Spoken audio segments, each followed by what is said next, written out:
Which day was I say? Oh, I apologize to anyone listening. I got my second COVID vaccine, and I'm a little under the weather. So, yeah. If I crap out for whatever reason, I'm sorry.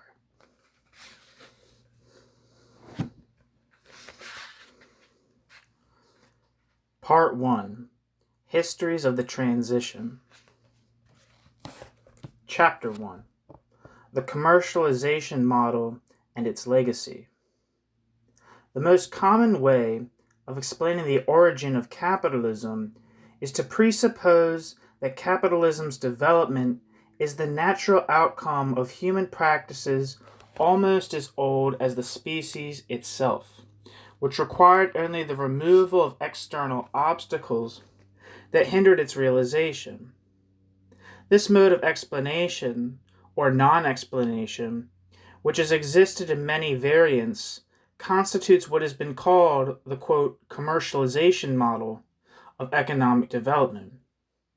And this model is arguably still the dominant one. This is so even among its harshest critics.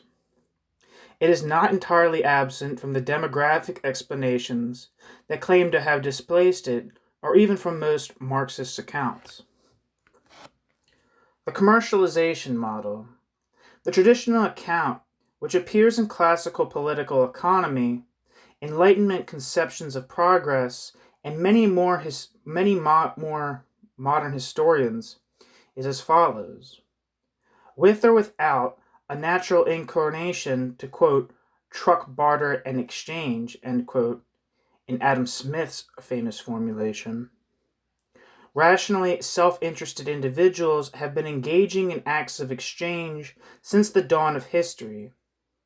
These acts become increasingly specialized with an evolving division of labor, which was also accompanied by technical improvements in the instruments of production.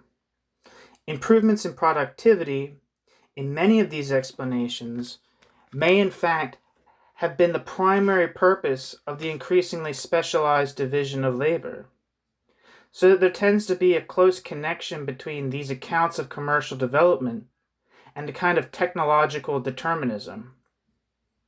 Capitalism, then, or, quote, commercial society, the highest stage of progress, represents a maturation of age-old commercial practices together with technical advances and their liberation from political and cultural constraints. Far from recognizing that the market became capitalist when it became compulsory, these accounts suggest that capitalism emerged when the market was liberated from age-old constraints and when, for one reason or another, opportunities for trade expanded. In these accounts, capitalism represents not so much a qualitative break from earlier forms as a massive quantitative increase, an expansion of markets and the growing commercialization of economic life. But only in the West, the story goes, were these constraints comprehensively and decisively lifted. In the ancient Mediterranean, commercial society was already fairly well established, but its further evolution was interrupted by an unnatural break, the hiatus of feudalism, and several dark centuries during which economic life was again fettered by irrationalism and the political parasitism of landlordly power. The classical explanation of this interruption invokes barbarian invasions of the Roman Empire, but a later and very influential version of this model was elaborated by the Belgian historian Henri Pirenne. Pirenne situated the rupture of the Mediterranean commercial civilization rather later, in the Muslim invasion, which he argued suppressed the old commercial system by closing off the Mediterranean trade routes between East and West. A growing economy of exchange, led by a professional class of merchants, was replaced by an economy of consumption, the rentier economy of the feudal aristocracy. But eventually, according to both Pirenne and his predecessors, commerce revived with the growth of cities and the liberation of merchants. Here we come to one of the most common assumptions associated with the commercialization model: the association of capitalism with cities. Indeed, the assumption that cities are from the beginning capitalism in embryo.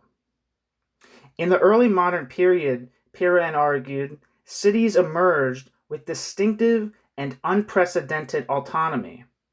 Cities devoted to trade and dominated by an autonomous bourgeois class, or bourgeois class, which was to free itself once and for all from the old fetters of the old cultural constraints and political parasitism. This liberation of the urban economy, of commercial activity and mercantile rationality, accompanied by the inevitable improvement in techniques of production that evidently followed from the emancipation of trade, was apparently enough to account for the rise of modern capitalism. All these explanations have in common certain assumptions about the continuity of trade and markets, from the earliest manifestations in exchange to the maturity in modern industrial capitalism. The age-old practice of commercial profit-taking in the form of, quote, buying cheap and selling dear, end quote, is not, in these accounts, fundamentally different from capitalist exchange and accumulation through the appropriation of surplus value. The origin of capitalism, or commercial society, then does not in this model represent a major social transformation so much as a quantitative increment. Commerce becomes more widespread and encompasses ever more commodities. It also brings with it ever more wealth, and here in classical political economy, we encounter the notion that commerce and the economic rationality that commerce engenders, the prudence and frugality of rational economic actors engaged in commercial transactions, encourages the accumulation of sufficient wealth to permit investment. This previous or primitive accumulation, when it reaches a critical mass, brings commercialization to fruition in a mature, quote, commercial society. This notion, quote, the so-called primitive accumulation, would, as we shall see, become the focal point of a major shift in explaining the origin of capitalism when Marx subjected it to critical scrutiny in Volume 1 of Capital.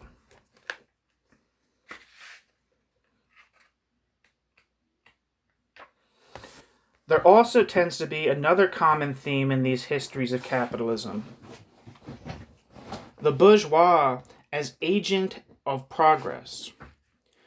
We have become so used to the identification of bourgeois with capitalist that the presuppositions secreted in this conflation have become invisible to us.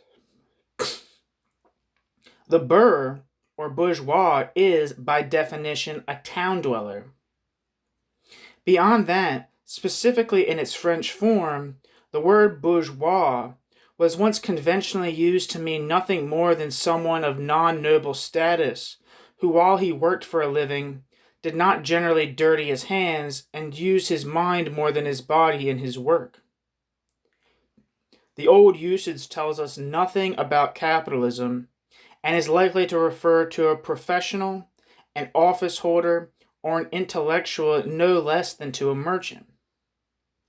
The convergence of capitalist and bourgeois was implanted in Western culture by means of conceptions of progress that joined British economic developments with the French Revolution, in a composite picture of historical change.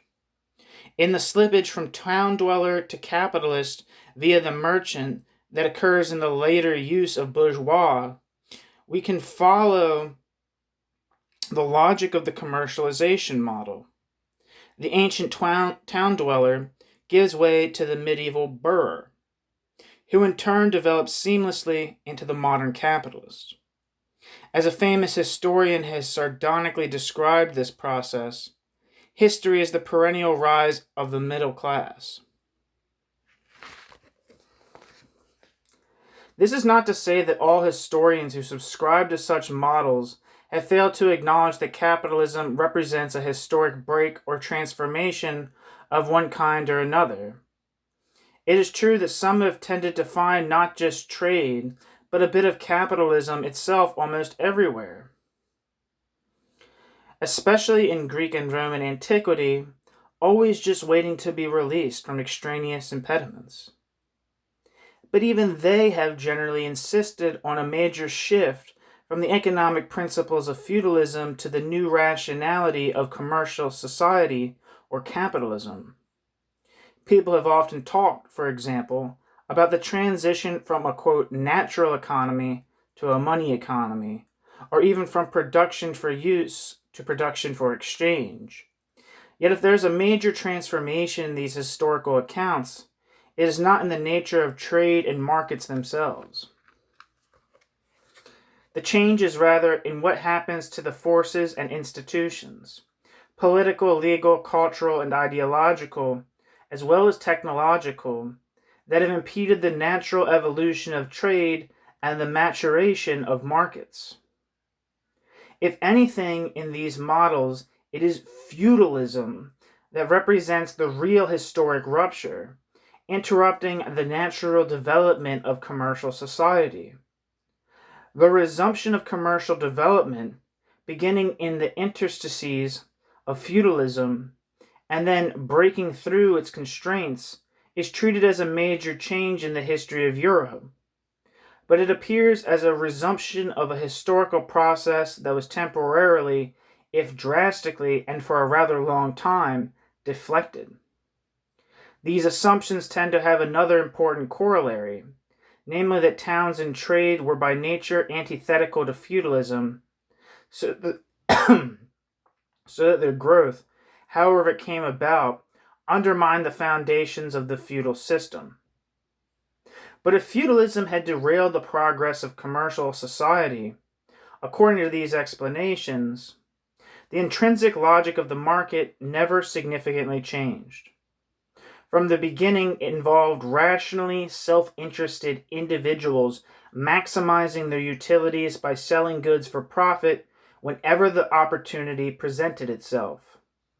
More particularly, it involved an increasing division of labor and specialization, requiring ever more elaborate networks of trade and, above all, ever-improving productive techniques to cut costs and enhance commercial profits.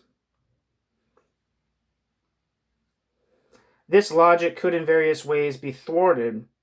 It could even be more or less completely submerged, so that, for example, feudal lords could suppress it, appropriating wealth not by engaging in profitable exchange or encouraging the improvement of productive techniques, but rather by exploiting forced labor, squeezing surpluses out of peasants by means of superior power. But in principle, the logic of the market remains ever the same. Always an opportunity to be taken whenever possible. Always conducive to economic growth and the improvement of productive forces. Always bound eventually to produce industrial capitalism, if left free to work out its natural logic.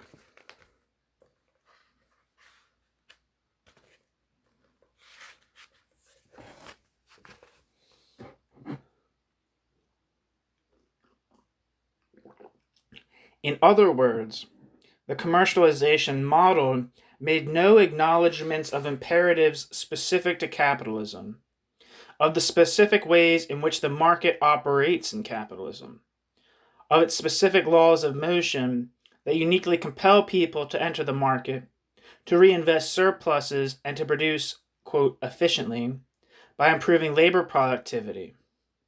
The laws of competition, profit maximization, and capital accumulation. It follows that adherents of this model, saw no need to explain the specific social property relations and the specific mode of exploitation that determined these specific laws of motion. There was, in fact, no need in the commercialization model to explain the emergence of capitalism at all. It assumed that capitalism had existed, at least in embryo, from the dawn of history, if not in the very core of human nature and human rationality. People, it assumed, given the chance, have always behaved according to the rules of capitalist rationality, pursuing profit, and in its pursuit, seeking ways to improve labor productivity. So history, in effect, had preceded the laws of capitalist development, in a process of economic growth sustained by developing productive forces, albeit with some major interruptions. In the emergence of a mature capitalist economy required any explanation, if the emergence of a mature capitalist economy required any explanation, it was to identify the barriers that have stood in the way of capitalism's natural development, and the process by which those barriers were lifted. There is, of course, a major paradox here. The market was supposed to be an arena of choice, and, quote, commercial society the perfection of freedom. Yet this conception of the market seems to rule out human freedom. It has tended to be associated with a theory of history in which modern capitalism is the outcome of an almost natural and inevitable process, following certain universal, transhistorical, and immutable laws. The operation of these laws can, at least temporarily, be thwarted, but not without great cost. Its end product, the free market, is an impersonal mechanism that can, to some extent, be controlled and regulated, but that cannot finally be thwarted without all the dangers and the futility entailed by any attempt to violate the laws of nature.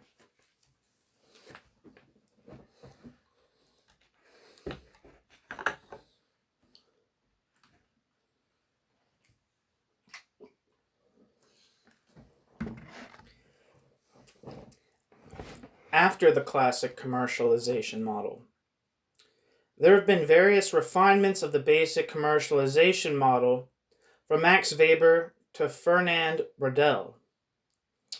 Weber certainly did not fail to see that a fully developed capitalism emerged only in very specific historical conditions and not in others.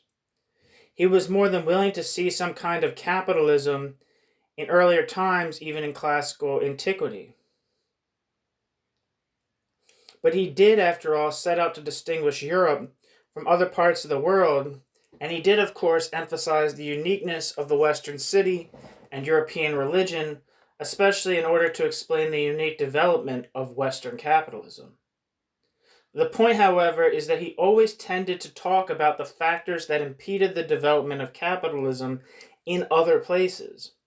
Their kinship forms, their forms of domination, their religious traditions, and so on. As if the natural, unimpeded growth of towns and trade and the liberation of towns and borough classes would by definition mean capitalism. Weber also, it should be added, shares with many others the assumption that the development of capitalism was a trans-European or Western European process, not only that certain general European circumstances were necessary conditions for capitalism, but that all of Europe, for all its internal variations, followed essentially one historical path. More recently, there have been frontal attacks on the commercialization model in general and the Pirenne thesis in particular, which is now generally out of favor. Among the most recent and influential of these has been the demographic model, which attributes European economic development to certain autonomous cycles of population growth and decline. But however vehemently the old model has been challenged, it is not really clear that the fundamental presuppositions of the demographic explanation are as far removed from the commercialization model as its exponents claim. The underlying premise of the demographic model is that the transition to capitalism was determined by the laws of supply and demand. These laws might be determined in more complicated ways than the commercialization model could account for. They might have less to do with the social processes of urbanization and growing trade than with complex cyclical patterns of population growth and decline, or Malthusian blockages. But the transition to capitalism is still a response to the universal and transhistorical laws of the market, the laws of supply and demand. The nature of the market and its laws is never really questioned. The demographic model certainly challenges the primacy of expanding trade as a determinant in European economic development. It may not even deny, at least explicitly, that the capitalist market is qualitatively different from, and not just quantitatively larger and more inclusive than markets in non-capitalist societies. But neither does it represent a frontal challenge to that convention, and in effect takes the convention for granted. Another influential explanation has sometimes been associated with world systems theory, especially where it intersects with dependency theory, according to which economic development in a world economy is largely determined by an unequal exchange between regions, between core and periphery, and especially the exploitation of the colonial and post-colonial world by imperial powers.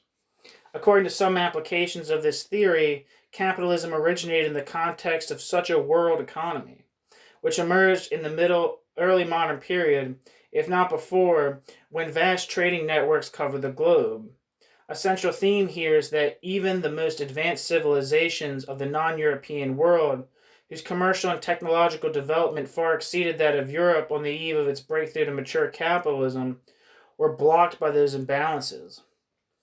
While their accumulation of wealth was impeded by uneven exchange and imperial exploitation, the European beneficiaries of these unequal relations accumulated disproportionately and were therefore able to make the final leap to capitalism, especially in its industrial form, by investing their accumulated wealth. It has also been suggested by major advocates of the world systems theory that the West had certain other advantages, in particular the fragmented state form of feudalism and the nation states that followed it. While encouraging the development of a trade-based division of labor, did not act as a drag on commerce and accumulation. By contrast, the imperial states of the great non-European civilizations sapped commercial wealth and prevented its reinvestment. This account has much in common with the old commercialization model. The extent of trade is the index of capitalist development, which arises from the growth of commercial activity and the primitive accumulation that follows from it. Economies develop in a capitalist direction to the extent that the expansion of trade and the accumulation of commercial wealth is free from impediments.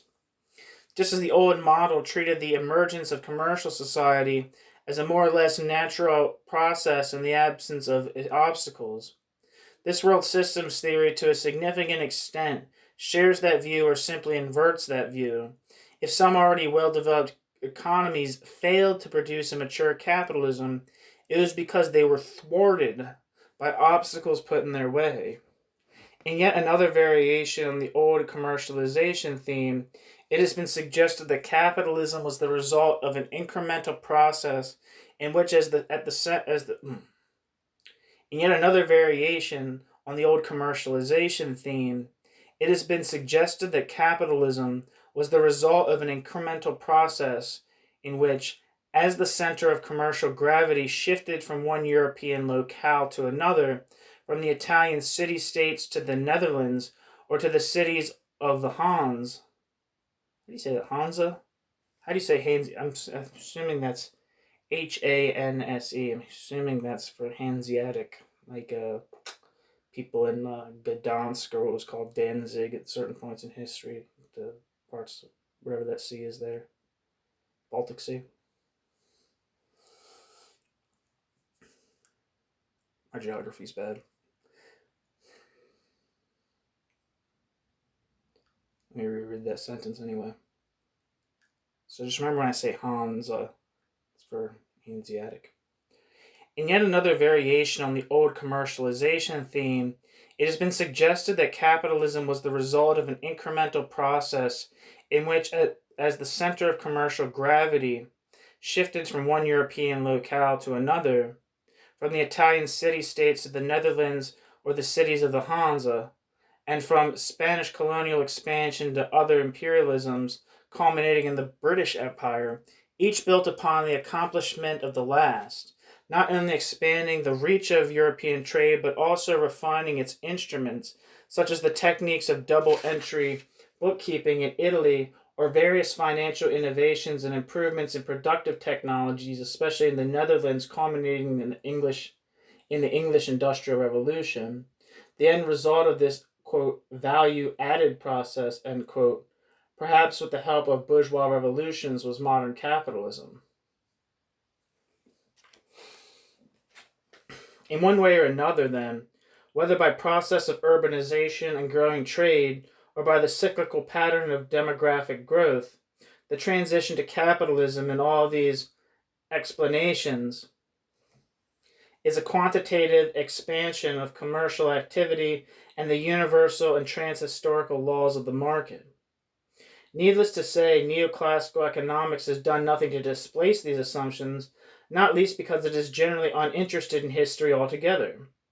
As for historians today, those interested in the longue durée are likely to belong to the demographic school unless they are more interested in mentalité or discourse than in economic processes.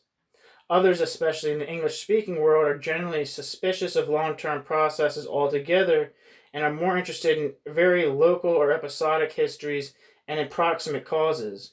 They do not actually challenge the existing theories of long-term development so much as they merely dismiss or evade them. The new wave of historical sociology is different. It is, of course, primarily interested in long-term processes of social change. But even here, there is a tendency to beg the question in various ways. For instance, in one of the most important recent works in this genre, Michael Mann explicitly adopts what he calls a teleological bias, according to which industrial capitalism is already prefigured in medieval European social arrangements. Not surprisingly, for all its complexities, his argument situates the driving force of European development in the acceleration of intensive powers of economic praxis and the, quote, extensive growth of commodity circuits, end quote. In other words, technological progress and commercial expansion. This explanation depends yet again on the absence of constraints. Capitalism was free to develop in Europe because an essentially acephalous social organization, the decentralized, fragmented political order of feudalism, left various actors, notably merchants, a substantial degree of autonomy with the help of the, quote, rationalism and normative order provided by Christianity. Furthermore, private property was allowed to develop into capitalist property because no community or class organization possessed monopoly powers. In short, not only the emergence of capitalism, but also capitalism's eventual and apparently inevitable maturation into its industrial form are explained above by a series of absences. If only by default, then the traditional commercialization model still prevails, whether on the surface or in more subterranean form.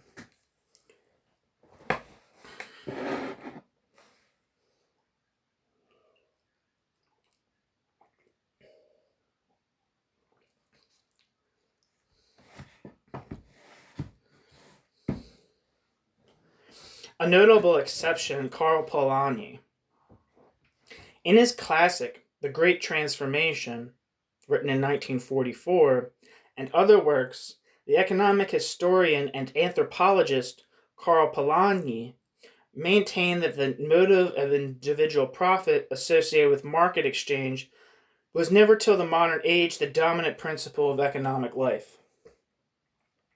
Even where markets were well developed, a sharp distinction must be made, he said, between societies with markets, such as have existed throughout recorded history, and a market society.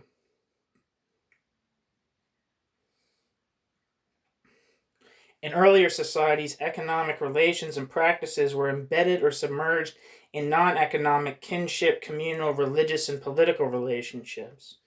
There have been other motives during driving economic activity than the purely economic motives of profit and material gain, such as the achievement of status and prestige or the maintenance of communal solidarity. There have been other ways of organizing economic life than through the mechanisms of market exchange, in particular reciprocity and redistribution.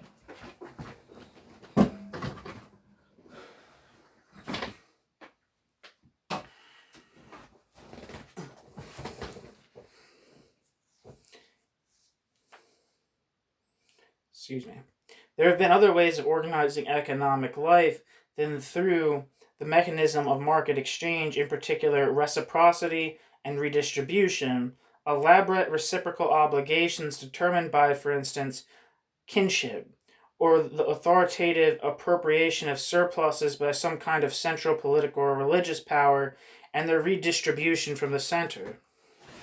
Polanyi directly challenged Adam Smith's assumptions about economic man and his natural propensity to truck barter and exchange, arguing that this propensity had never before Smith's own time played the dominant role he assigned to it, and that it did not regulate the economy until a century later.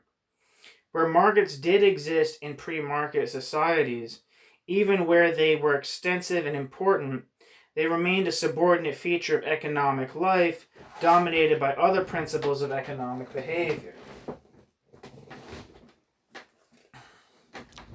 Sorry, I gotta lay down. I'll read from bed.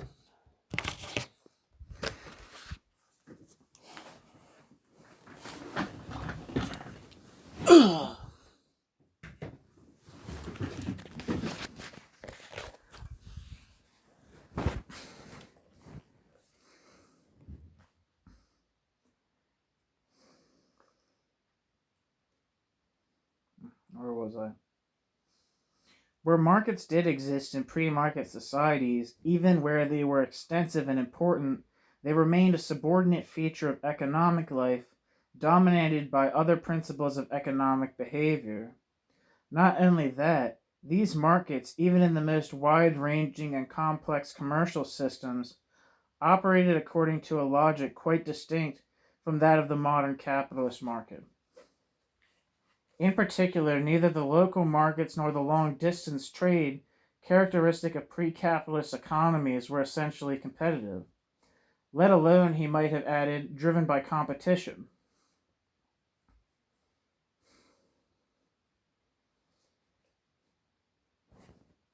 These forms of trade between town and country, in the one case, and the climatic zones in the other, were, he suggests, more complementary than competitive, even evidently when complementarity was distorted by unequal power relations.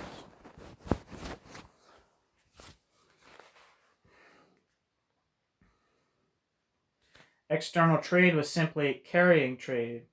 Here, the merchant's job was to move goods from one market to another, while in local trade, Polanyi argued, commercial activity was strictly regulated and exclusive. In general, competition was deliberately eliminated because it tended to disorganize trade. Polanyi points out that only internal national markets, a very late development, which was much resisted by local merchants and autonomous towns in the most advanced commercial centers of Europe, were to be conducted according to competitive principles. But even internal markets within early modern European nations, states were for some time simply a loose collection of separate municipal markets, joined by a carrying trade hardly different in principle from long-distance overseas commerce. Nor was an integrated internal market a direct descendant of or a natural evolution from the local or long-distance trade that preceded it. It was, Polanyi argued, a product of state intervention. And even then, in an economy still largely based on production by self-sufficient peasant households laboring for subsistence, state regulation continued to prevail over competitive principles. Well, state regulation continued to prevail over competitive principles. I think I threw an extra word in there somewhere. Only in modern market society, according to Polanyi, is there a distinct economic motive, distinct economic institutions, and relations separated from non-economic relations. Because human beings in nature, in the form of labor and land, are treated, however fictitiously, as commodities in a self-regulating system of markets driven by the price mechanism, society itself becomes an adjunct of the market. A market economy can exist only in a market society.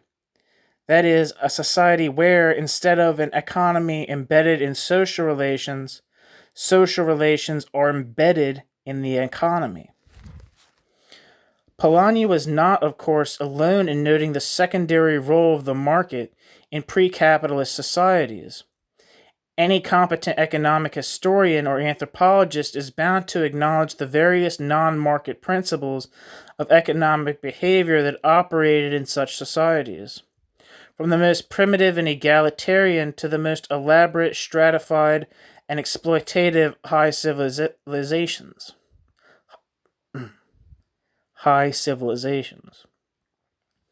Other economic historians, though perhaps not as many as one might imagine, have also taken note of certain changes in the principles of trade. But Polanyi's account is particularly notable for its stark delineation of the rupture between a market society and the non-market societies that preceded it. Even societies with markets, not only the differences between their economic logics, but also the social dislocation that transformation brought about. So disruptive was the system of self-regulating markets, Polanyi insists, not only to social relations, but also to the human psyche. So awful were its effects on human lives, that the history of its implantation had to be at the same time the history of protection from its ravages. Without, quote, protective countermoves, end quote, particularly by means of state intervention, quote, human society would have been annihilated, end quote.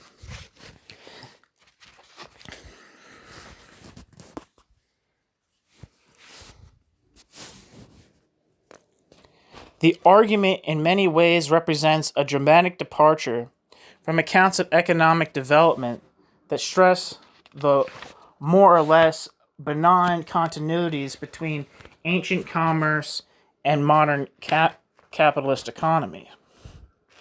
Even when they observe the antagonism between commercial or capitalist principles and the economic or anti-economic logic of feudalism.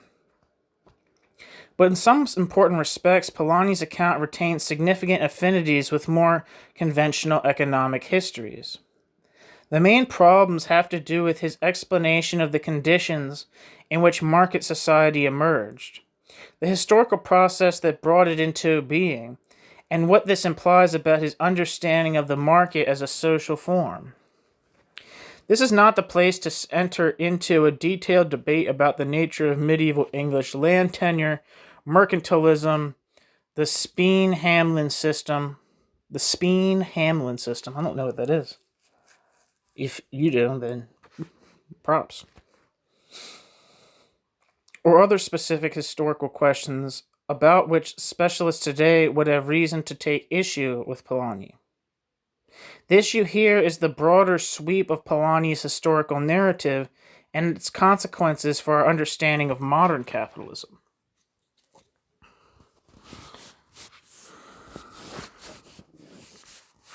There is, first, more than a little technological determinism in his argument. The main theme of Polanyi's historical account is how the Industrial Revolution brought about a market society. How in commercial society the invention of complex machines made it necessary to convert, quote, the natural and human substance of society into commodities, end quote. Quote, since elaborate machines are expensive, they do not pay unless large amounts of goods are produced, end quote, Polanyi wrote. And to achieve the necessary scale of production, production must be uninterrupted, which means that for the merchant, quote, all factors involved must be on sale, end quote. The ultimate and most disastrous step in creating the necessary conditions, that is, in creating the market society originally required by complex machine production, is the transformation of labor into a commodified factor. The sequence of causation here is significant.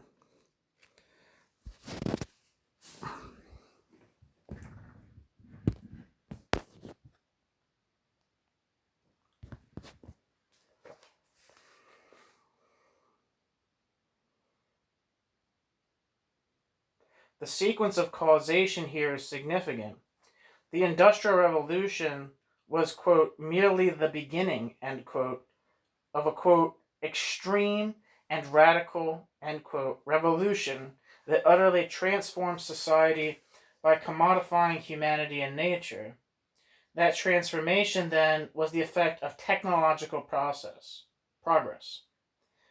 At its heart was, quote, an almost miraculous improvement in the tools of production, end quote. And while it brought about a transformation of society, it was itself the culmination of earlier improvements in productivity, both in techniques and in the organization of land use, notably enclosures in England. Although Polanyi takes issue with the belief in, quote, spontaneous progress, he never for a moment seems to doubt the inevitability of such improvements, at least in the context of Western commercial society with its, quote, free institutions, especially its free urban communes and the expansion of trade, which he calls the Western European trend of economic progress. His argument against conventional views of spontaneous progress is simply that they fail to consider the role of the state in affecting, and more particularly retarding, the rate of change, as the Tudor and early Stuart state retarded enclosure. Without such interventions, quote, the rate of that progress might have been ruinous, and have turned the process itself into a degenerative instead of a constructive event, end quote. Just as the Industrial Revolution itself required state intervention to preserve the social fabric. The main outlines of Polanyi's historical narrative, then, are in some respects not entirely different from the old commercialization model. The expansion of markets goes hand in hand with technological progress to produce modern industrial capitalism. And although the process culminates in England, it is a general European process. For that matter, it appears that the process that led from the commercialization to industrialization to market society may after all have been a more or less natural development in an increasingly commercialized world, a development completed only in Europe simply because certain non-economic obstacles did not here block its path.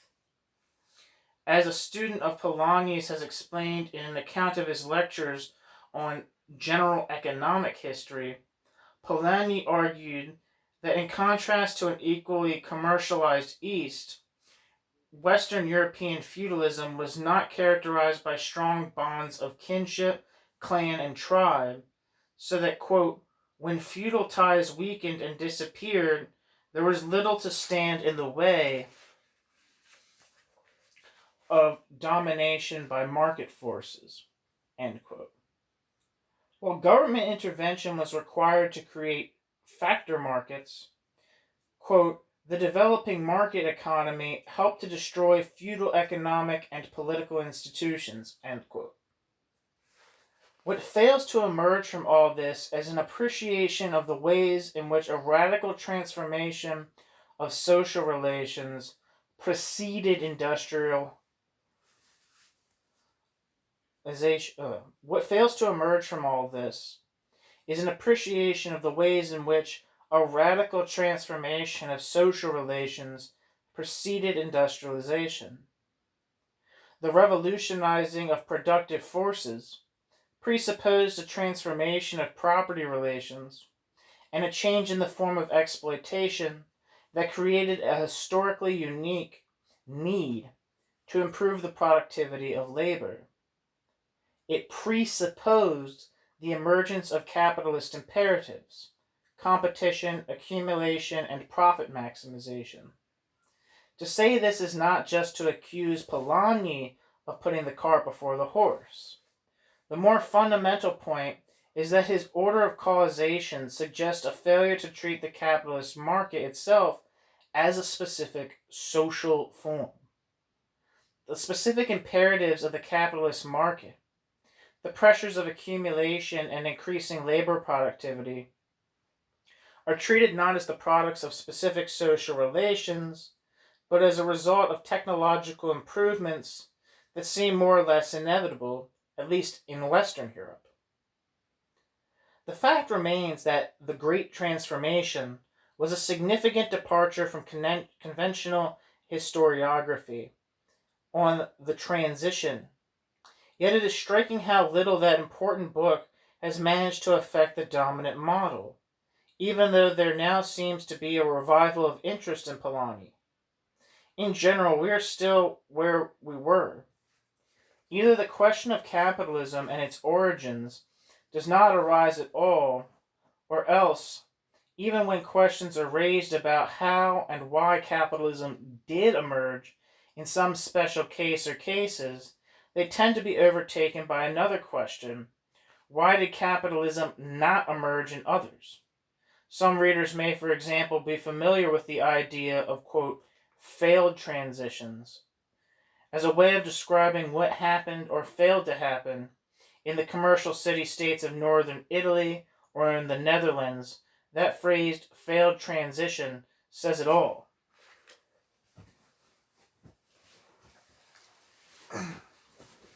I'm assuming that says it all means, if it means a failed transition, that means that the transition was the destiny of those societies. It seems like that's the main critique going on here, is that there is a destiny of human civilization to attain the form of a market society. And I think that is what Wood is trying to dismantle. It's interesting, though, how like Marxism is typically what receives the most scorn for being teleological or determinist in social sciences, and this reading that I'm reading right now seems really strongly to counter that as something specific to what you might call like traditional Marxism. There's a market teleology. This is the point at what every event in history has been aiming towards, is a marketization. Anyway, next section. Anti-eurocentrism. The question-begging assumptions of the old commercialization model can appear in the most unlikely places. For example, critics who accuse historians, and often Western Marxists in particular, of being Eurocentric may paradoxically be reproducing the very assumptions that make the commercialization model the most Eurocentric of all.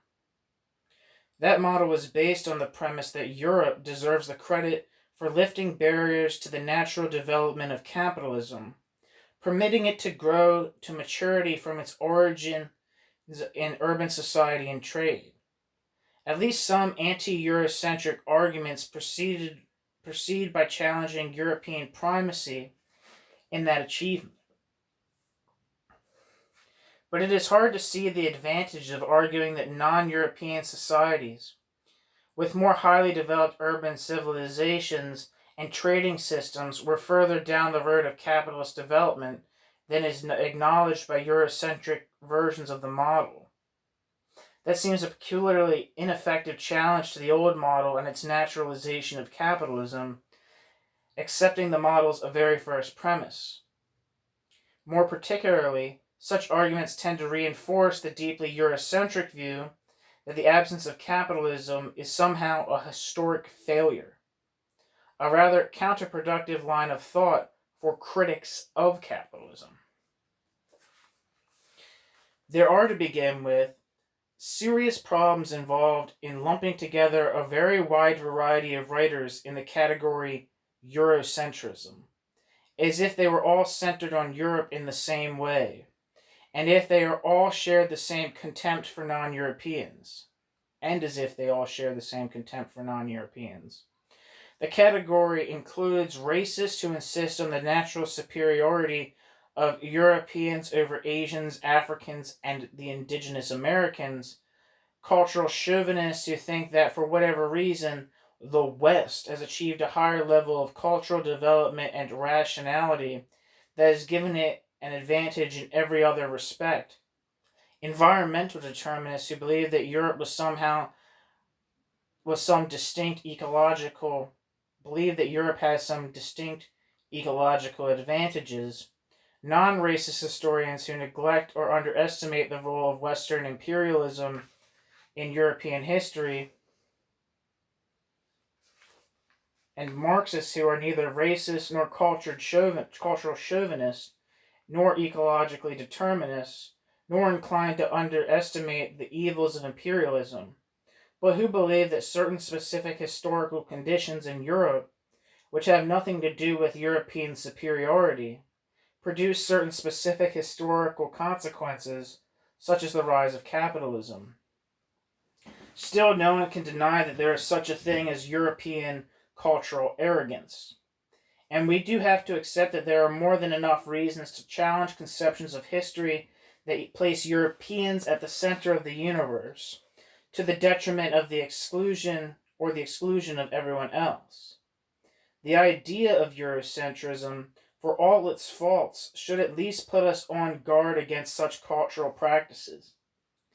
It is then particularly puzzling that anti-Eurocentric histories of capitalism are generally based on the most Eurocentric assumptions. As we have seen, in the old commercialization model, so deeply embedded in Western culture, capitalism is conceived as a more or less natural outcome of age-old and virtually universal human practices. The activities of exchange which have taken place not only in towns since time immemorial, but also in agricultural societies. In some versions of this commercialization model, these practices are even treated as the expression of a natural human inclination to truck, barter, and exchange. In other words, in these accounts, capitalism really has no beginning, and its development involves no real transition from one mode of production to a very different one. They tend to take capitalism for granted, to assume capitalism's latent existence from the dawn of history, and to explain its development at best by describing how obstacles to its natural progression were removed in some places as distinct from others. Of course, in these accounts, the West has been most successful in throwing off the various shackles that impede economic development. Europeans have, for instance, replaced parasitic political and legal forms, like feudalism or certain kinds of monarchy, with new forms of political liberty, from constitutional monarchy to liberal democracy. They have replaced superstitions with rationalism, which means everything from Enlightenment philosophy to scientific and technological advances and economic rationality. Above all, they have liberated the agents of progress, merchants or bourgeois, the bearers of reason and freedom, who only needed to throw off their feudal chains so that they could move history forward along its natural and preordained path.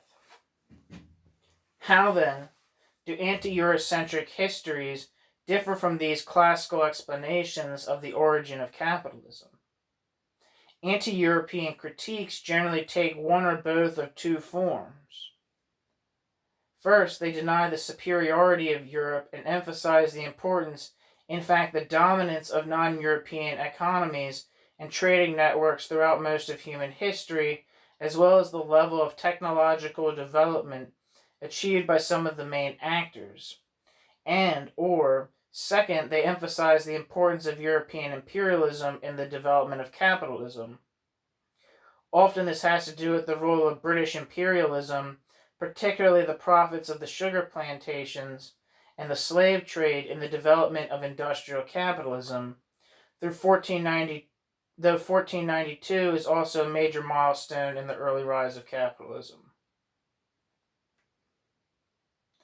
These two theses may be combined in the argument that the dominant non-European trading powers did produce capitalism, though further development was thwarted, or at least they could and probably would have produced it, if only Western imperialism had not robbed them of their wealth. Now, clearly, no serious historian today would deny the importance of trade and technology in Asia and other parts of the non-European world, or for that matter, the relatively modest level of development attained by Europeans before the rise of capitalism.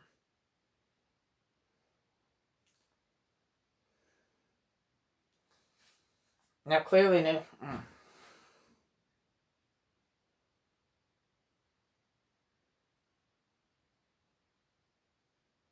Where the fuck am I, dude?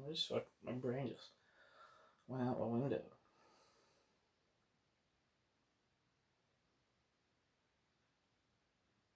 These two theses may be combined in the argument that the dominant non-European trading powers did produce capitalism, though further development was thwarted, or at least they could and probably would have produced it, if only Western imperialism had not robbed them of their wealth.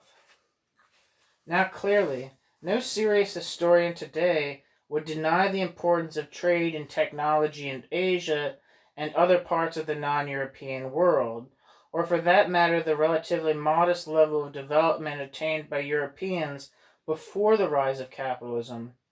Nor would any such historian, especially on the left, deny the importance of imperialism in European history and the tremendous damage imperialism has done. But the question is what this has to do with capitalism, and on that score the anti-Eurocentric arguments tend to fall into precisely those Eurocentric traps they are meant to avoid.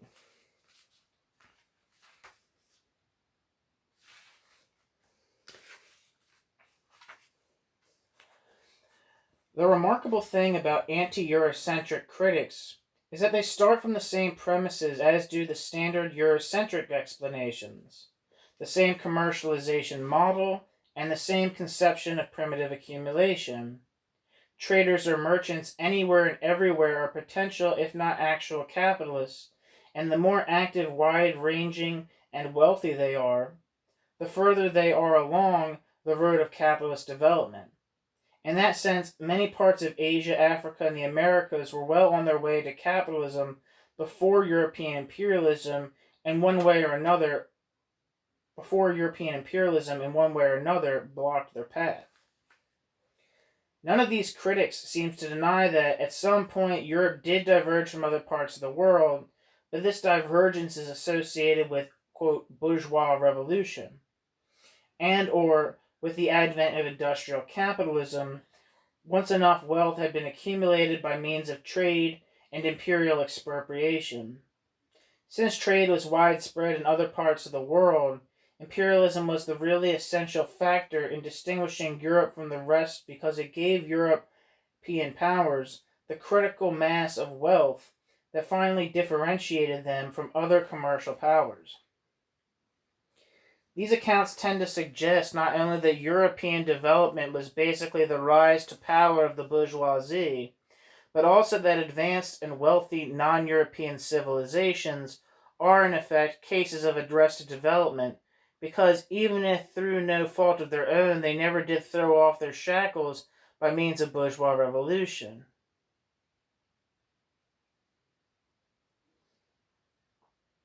And here too, just as in classical political economy and its notion of primitive accumulation, the leap forward to modern capitalism occurred because the bourgeoisie had managed in one way or another to accumulate sufficient wealth. In the classic conception, as we have seen, primitive accumulation is the prior accumulation of capital, which is here indistinguishable from any other kind of wealth or profit, and capitalism is basically more of the same, allowing reinvestment. Primitive accumulation is primitive only in the sense that it represents the accumulation of the mass of wealth required before the commercial society can reach maturity.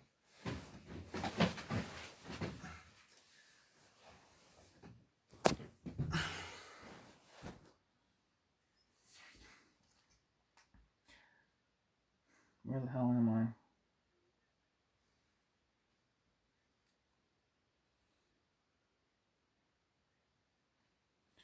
In that sense, it is very much like the anti-eurocentric conception of early capital accumulation, which reached the critical mass that made possible a mature capitalism, or in the terms of classical political economy, commercial society.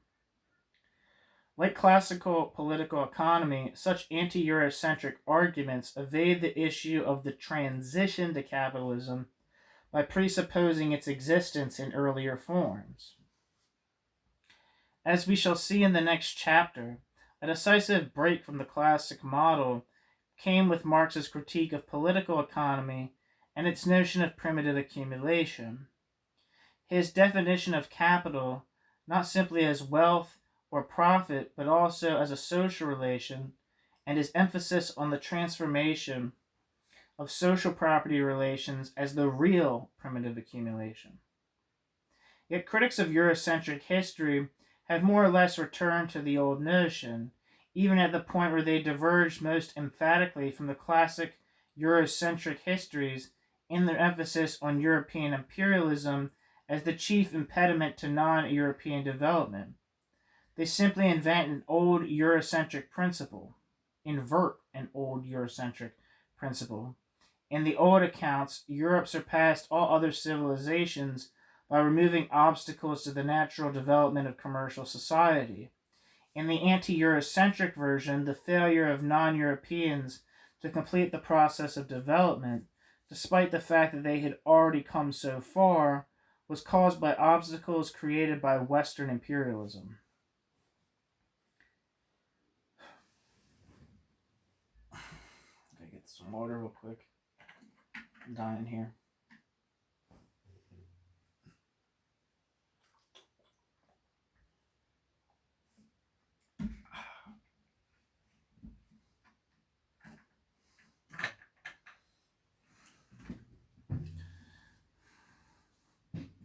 See, here again, there seems to be no conception of capitalism as a specific social form with a distinctive social structure and distinctive social relations of production, which compel economic agents to behave in specific ways and generate specific laws of motion.